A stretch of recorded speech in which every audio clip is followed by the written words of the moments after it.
So dito tayo sa Sabano, Lugaw lang muna tayo. Oo.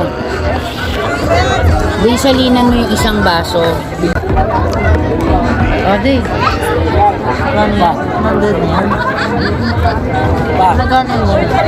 O, kaway muna, so. O, kaway muna. O, ang gutom na gutom kayo, ha. Paulit yung video. So, meron din tayong bibingka ba yan? Kano bili mo, Che?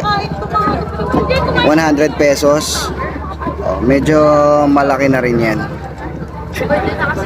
Mamaya lipat kami McDonald's, magkakape lang. Pero ito yung itsura ng ano. Ito yung itsura ng kainan dito. Ito yung mga na-miss ninyo.